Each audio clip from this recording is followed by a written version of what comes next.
outro olhar. Júlio Vera Cruz Martins conversa com a Presidente da Alta Autoridade para a Imigração, Carmen Barros, que hoje preside então uma reunião do Conselho Nacional de Imigração. Durante o encontro serão apresentadas as conclusões preliminares do estudo sobre imigração, mercado de trabalho e a atividade económica e empresarial em Cabo Verde. Carmen Barros é presidente da Alta Autoridade para a Imigração. Reúne-se esta sexta-feira o Conselho Nacional para a Imigração com 2 itens em agenda que me parecem fortes. Primeiro, as conclusões preliminares do estudo da Autoridade sobre imigração, o mercado de trabalho, e depois um ponto que nos parece como novidade, que é a apresentação da proposta do Plano de Ação sobre migração laboral e recrutamento ético. As conclusões preliminares do vosso estudo sobre imigração, mercado de trabalho e atividade económica e empresarial em Cabo Verde apontam para que realidade? Temos nesta 14ª reunião do Conselho Nacional da Imigração esses 2 pontos que são, digamos assim, de reflexão e discussão. O Conselho, como sabe, é um órgão da Alta Autoridade para a Imigração, para acompanhamento de política, para seguimento de política, para monitorização da situação da imigração, aprovação, validação de instrumentos, de planos, validação de estudos, etc. E é nestas atribuições do Conselho que nós levamos esses 2 pontos que estão quase que completamente voltados para esta dimensão muito forte das migrações, que é a dimensão laboral. Então, o estudo, cujas conclusões preliminares serão apresentadas nesta 14ª reunião sobre a imigração, mercado de trabalho e atividade económica e empresarial em Cabo Verde, tem como objetivo explorar e analisar essa relação, não é? Da imigração com o mercado de trabalho e com a atividade económica e empresarial. E tínhamos diferentes objetivos a explorar, identificar as características, as condições, o perfil da mão de obra estrangeira presente no mercado de trabalho nacional e descrever efetivamente as especialidades laborais da população imigrante, identificar as práticas de recrutamento de mão de obra estrangeira existentes e os atores envolvidos, conhecer, por exemplo, o nível de participação dos estrangeiros a nível das organizações representativas dos trabalhadores, identificar competências técnicas e profissionais que existem no seio deste grupo.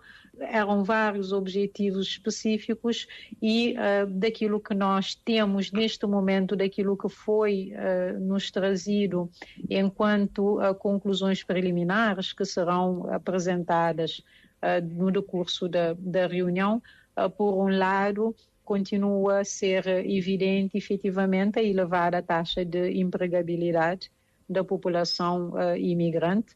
Nós já tínhamos referido, já quando foi feito o primeiro inquérito à população estrangeira, a taxa de desemprego que foi estimada à altura foi de 2%, portanto, o elevado nível de empregabilidade. O estudo nos diz, por exemplo, nas conclusões preliminares, de que a maioria dos imigrantes trabalha por conta própria, e aqui em especial os chineses e os imigrantes provenientes de países africanos, não é?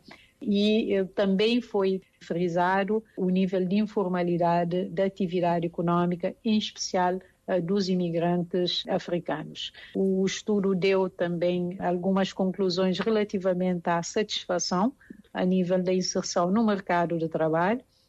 Não é, mais da metade afirmam o seu nível de satisfação, mas é bom perceber de que o nível de satisfação é maior entre os europeus e os americanos, não é?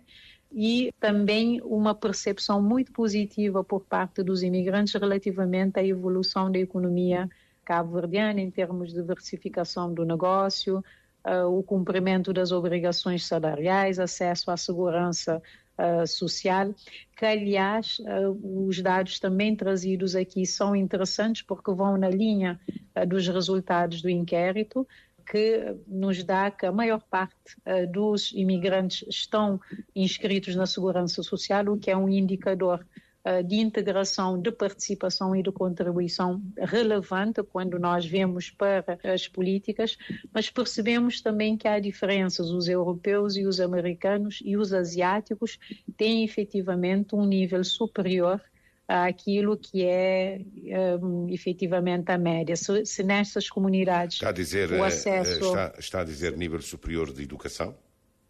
Estou a dizer de acesso à segurança social neste tocante. Se, por exemplo, os europeus, os americanos, os asiáticos, por exemplo, a percentagem dos inscritos está à volta de 60%, para os imigrantes africanos a taxa de adesão à segurança social é inferior a esta média, está nos 54%. O estudo deu também o que é interessante, a contribuição para a economia, estimou. É uma estimativa, estimou a contribuição para a economia nacional, que aqui, porque o estudo também foi realizado este ano, estamos a falar de conclusões preliminares ainda, não são resultados definitivos, nos deu, por exemplo, que em 2024 se estimou que os imigrantes contribuíram em cerca do que representaria 4,2% do PIB do país. Há outros aspectos que são aqui também salientados, que tocam da questão da regularidade da permanência, o que é também um indicador importante no desenvolvimento da atividade econômica. Continua bastante aceitável os níveis de permanência regular, acima dos 80%, não é? Vem confirmar os dados que nós já havíamos divulgado o ano passado, com o nosso primeiro relatório, são indicações, digamos assim, algo positivas, de alguns indicadores de integração e também algumas pistas, se assim podemos dizer, no tocante àquilo que é a contribuição dos imigrantes a nível da força de trabalho e da sua participação no mercado de trabalho, mas também a nível empresarial aqui em Cabo Verde. Diz há pouco que o índice de satisfação das comunidades africanas é menor, mas porquê?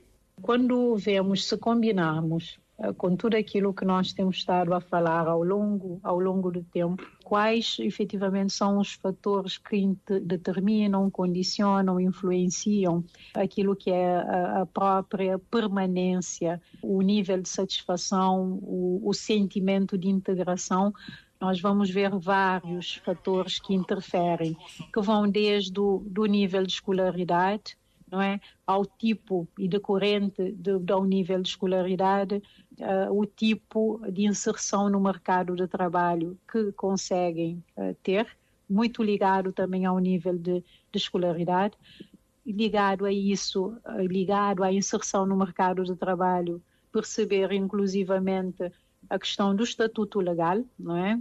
De ter ou não ter, e outras questões de acesso aos serviços, qualidade dos serviços, inclusivamente também o suporte que recebem dos países de origem.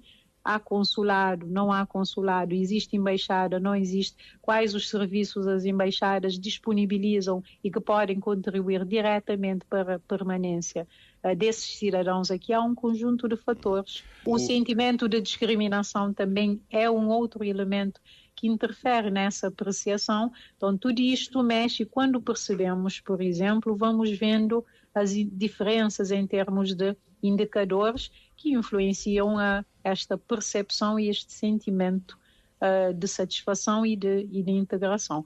Dos oeste africanos, por exemplo, o nível de escolaridade é mais baixo, o nível de informalidade dos empregos e da atividade econômica é maior, não é? Também há mais desafios a nível da manutenção do estatuto legal e há tudo o que vem atrelado a isto. Portanto, também daí a nossa preocupação grande no trabalho, efetivamente, com este grupo, e as indicações que os estudos vão nos dando são marcadamente positivas, porque percebemos, por exemplo, o estatuto legal neste momento é acima dos 80%.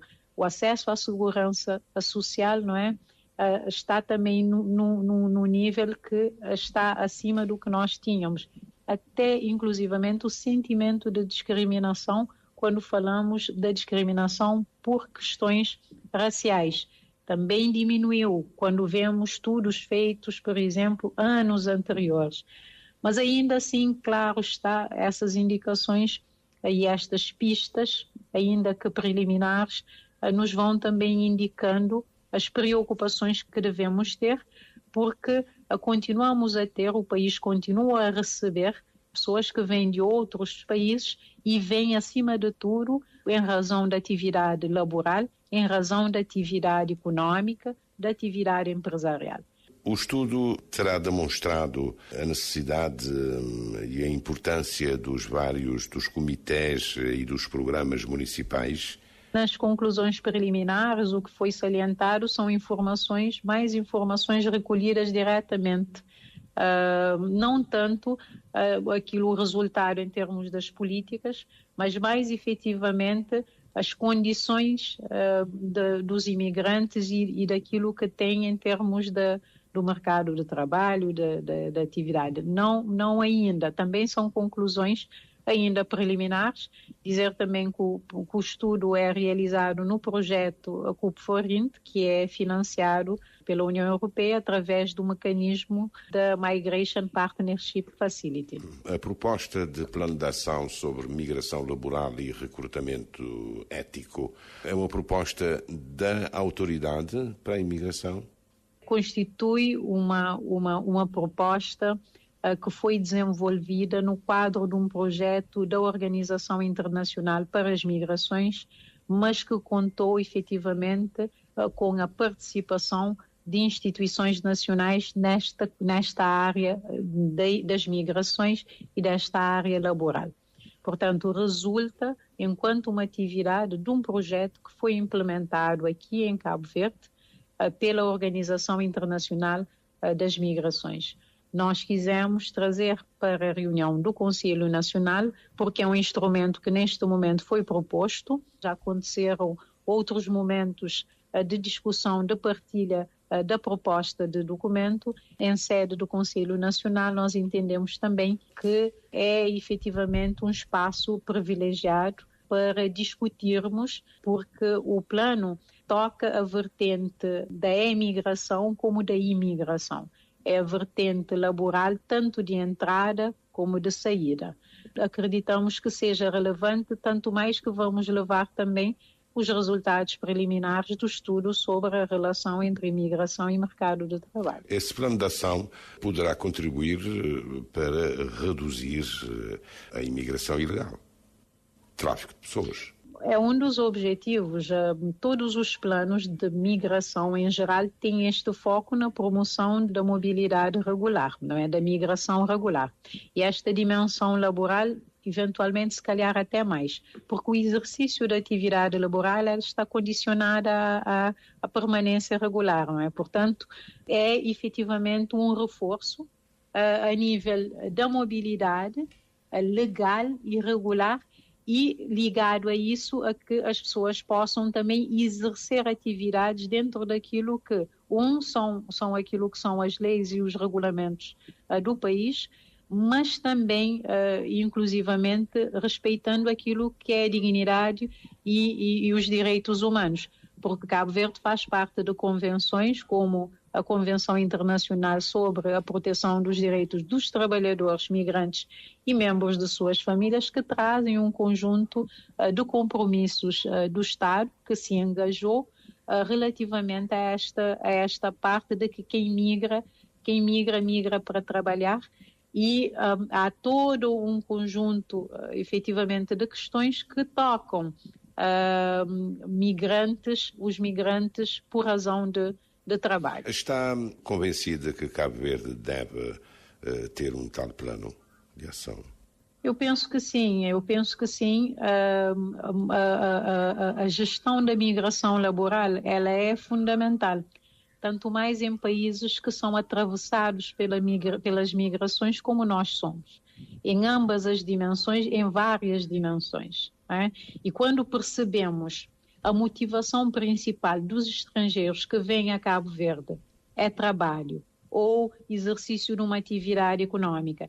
E quando percebemos também a motivação de saída, não é, dos cabo-verdianos para outros destinos, que há inerente motivações econômicas, oportunidades econômicas, claro está que é uma dimensão que o país deve ter um instrumento onde está claramente determinada a partilha de responsabilidades e um conjunto de atividades que devem ser implementadas de uma forma coerente pelos implicados. Efetivamente, é um instrumento importante, porque falar de migrações, e nós sabemos a importância que as migrações têm para o país, nas diferentes dimensões, portanto, é efetivamente um instrumento, é uma proposta ainda, mas é um instrumento que nós acreditamos que seja, aliás, indispensável. Carmen Barros, presidente da Alta Autoridade para a Imigração, é entrevistada pelo jornalista Júlio Vera Cruz Martins a propósito de um encontro, de uma reunião do Conselho Nacional de Imigração. Durante o encontro serão apresentados os resultados preliminares do estudo sobre imigração, mercado de trabalho e atividade económica e empresarial em Cabo Verde. Foi este então o tema hoje em destaque no Outro Olhar.